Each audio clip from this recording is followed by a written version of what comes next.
What's the word? This is Off the Record with Vinnie Paz. Yeah. Um.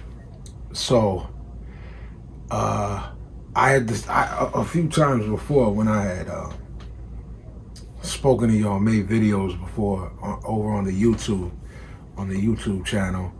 I briefly touched on some records that I love. Maybe they were like, you know, influential records for me.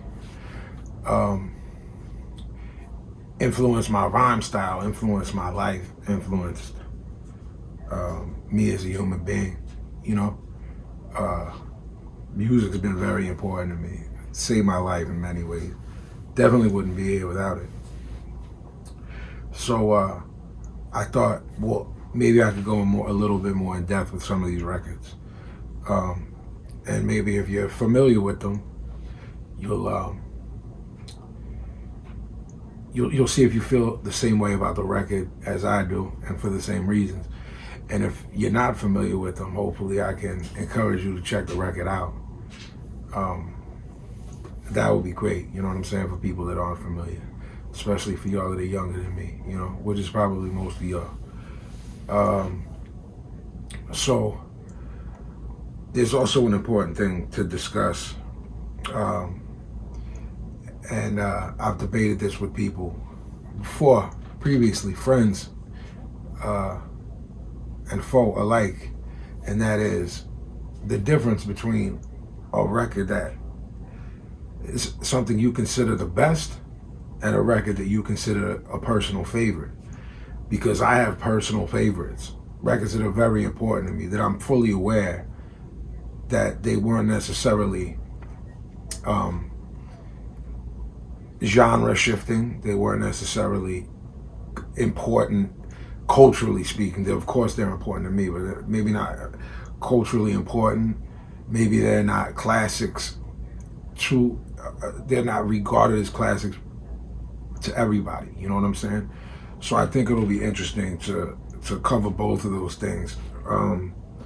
And then there are some that fall into both of those categories, and they're those records that are extremely important for all of us.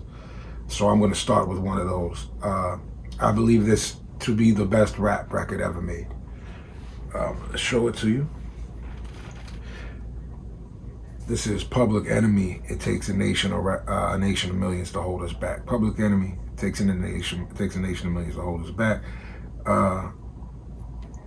Commonly referred to by hip hop fanatics as Nation of Millions. This is a 3D cover. Maybe 10 years ago, Def Jam reissued it with this 3D cover. So somewhere back in the air, amongst all this, I have the original pressing from '88. Came out in June of '88, but I picked this up. I didn't open it. Def Jam put it back out in maybe 10 years ago, 9 years ago. Nation of Millions takes a nation of millions to hold us back. Def Jam Records, executive produced by Rick Rubin, produced by the Bomb Squad. Photography by the brilliant Glenn E. Friedman. There's nothing about this record that isn't perfect. I could go on, and I guess I will. The production on this record by the Bomb Squad, the Shockley brothers, P.E. themselves, Vietnam Sadler, they made up the Bomb Squad. Later G Wiz joined, later other guys joined. But so this is their sophomore record. Yo Bum Rush the Show came out in early '87. And in and of itself was a very important record, a landmark record. Brilliant production. Chuck was on some pro-black shit on Def Jam. Black nationalist, very influenced by Black Panthers, Farrakhan, NOI, etc., etc., etc. Public Enemy #1, the song just incredible, holds up 34 years later. Very, very important record. Great record. Check it if you haven't. Public Enemy, Yo Bum Rush the Show. That's the first record. But some people have what they call the sophomore slump. On the contrary, here, they made the best rap record of all time. Look, you bring the noise. Don't believe the whole hype. Cold Lamping with Flavor. Louder Than a Bomb. Night of the Living Bassheads. That video. Black Steel in the Hour of Chaos. Look, it's a Party for Your Right to Fight it's the last song on the record. Don't worry about that. If someone was trying to find something wrong with it, that's what they would. That's where they would. That's the first place they would go, and the only place they could go. You talk about natural chemistry between artists.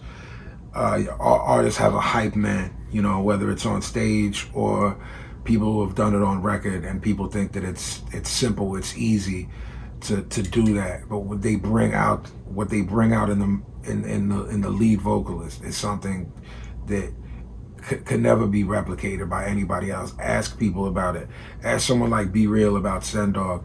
Ask someone like Q-Tip about Fife. I'm not implying Fife was a hype man, but earlier, the very beginning, he was more of a hype man, and then obviously he came into his own and was an equal part lyricist. He was always an equal part of the group. But what Flav brought to these records is unparalleled. Yeah, he would kick a rhyme or get a solo song, but Chuck established himself on this record as a top-tier lyricist, a top-tier intellect. Again, what the Bomb Squad did production-wise, I mean, they sampled Slayer on She Watches Channel Zero, which at the time, y'all can't even imagine what that was like, hearing a pro-black nationalist group who supported the Nation of Islam and Farrakhan sampling a Slayer record, which obviously was a Rick Rubin idea because he produced the record that they sampled, and Angel of Death by Slayer. But blew my fucking young mind. Like, this is insanity. This is crazy. What are these guys doing? And the production and the sounds that they got in this little studio that they made in Long Island, and how they were working on this record that ended up becoming genre bending, genre defining, changed people's lives at a time. The racial climate was crazy in the late '80s in the United States. You had the Central Park case. You had the Tawana Brawley case. You had the rise of Farrakhan in American pop culture, in terms of him being a notable name in the black community. I mean, he had been in the nation forever, and since the '60s, but the '80s is really when he started going on talk shows like Donahue, et cetera, et cetera. And Chuck was taking some of that rhetoric and putting it over this chaotic production by the Bomb Squad. I'm interested in anyone who disagrees with me that it's the greatest rap record ever made, to what they think is and why, and why you think it could top this. Because I don't think, well, I know that you're not going to convince me, but I'd like for you to try. You're talking about Chuck in peak form. Chuck was a bit older at the time of this record than most guys are when they peak. Like, when I think of how old I was when we were doing our first EP, I was 18. Our first record, The Psychosocial, I was 19. I was 22. I was 21 and 22 when we were recording Violent by Design. Chuck was like, I think Chuck was like 28 when he made this record. So you're talking about like a guy who was pretty fucking aware. And that awareness is a huge part of this record, because it's not like there weren't groups. It's not like there weren't groups that were pro-black. It's not that there weren't. It's not that Islam wasn't in hip hop. When I say Islam, I mean the Nation of Islam and the 5% Nation of Gods and Earths. I'm not talking about. Um, I'm not talking about Orthodox Islam, true Islam, Sunni Islam. I'm not talking about that so much as the 5% Nation of Gods and Earths, which if y'all don't know what that is, you can look it up. And same with the Nation of Islam. When you heard rappers saying peace, God, and a lot of slang that's still used today currently in hip hop came from the 5% Nation of Gods and Earths and the Nation of Islam. And you had groups, you had people that were pro-black and pro-intellectual. KRS-One and Criminal Minded. That's another record, I would love to discuss with y'all. You had X-Clan. You had Lakem Shabazz, who who were touching on these topics, but I mean, this record covers the crack epidemic. This record covers uh, um, the racial climate, um, what it was like to be black in America in the '80s. Uh, Chuck famously said that hip hop is the black CNN. I think that if you're not familiar with this record, that you'll see what he meant when he said that. Um, it's a really important record for me.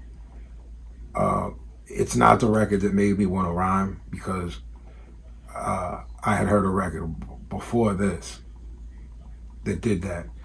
I was very, very, very young when this record came out, but uh, one of the advantages of having older brothers that are much older. My brothers are 11 and 12 years older than me, meaning when I was 6 years old, they were 17 and 18, bringing home hip hop records, punk rock records, metal records. So I'm barely even. I'm barely. I can't even say out of child. I'm a small child and hearing these things. I was 6 years old when I heard "Sucker MCs" by Run DMC. Um, I should have said the record that made me want to rap and made me decide I want to rap was a record called "This Cut's Got Flavor" by a rapper named Latee, Latee. If you want to check it out, I'm sure you can YouTube it. Latee, "This Cut's Got Flavor," produced by Mark the 45 King. So I already had, fucking delusions of being a rapper by this time. But being an Italian kid from Philadelphia, it was uh, a, I want to say spiritual experience. It was definitely an intellectual one, eye-opening. Um, from Chuck talking about social injustice and being black in America in the '80s, and people trying to pretend like what he was saying was hate speech. All these things that PE was dealing with. Um, a mind eraser. As I said, I believe it to be the best hip hop record ever made. If you've heard it, comment below and talk to me about why you agree with me. If you haven't heard it, do me a favor. However you listen to music, if you have a turntable, buy a copy of it on vinyl. There's represses out there. If you like CDs or tapes, they're still available out there somewhere. And if you stream, it's at the palm of your hands.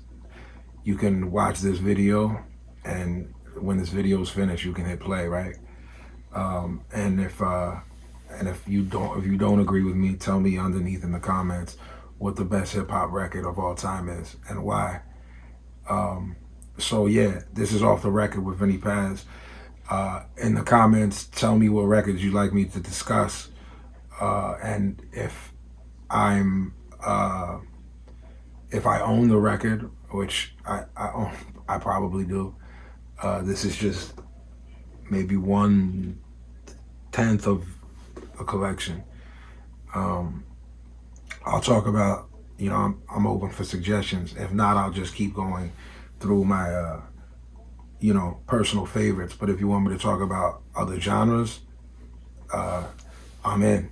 You know what I'm saying? Punk rock records, metal records, funk, soul, jazz, whatever. Um, there's a high probability that I have the record. If I don't have the record on vinyl, just to hold up, but I know it, I can obviously still talk about it. We can just put the cover here in post production. You know what I mean? But it's a cool thing to hold it and show it to y'all. You know what I'm saying? I could have found the original copy, but I thought it was dope that they did the 3D cover. I don't know if it's coming through on the camera, but how dope it looks. You know what I'm saying? The 3D shit, it looks really dope. So I'm not gonna open this, and the original copy from '88 is beat up. The record itself isn't, but the cover is, from so much wear and tear and playing. So yeah, it's off the record with Vinnie Paz, episode 1. A lot more to come. Peace.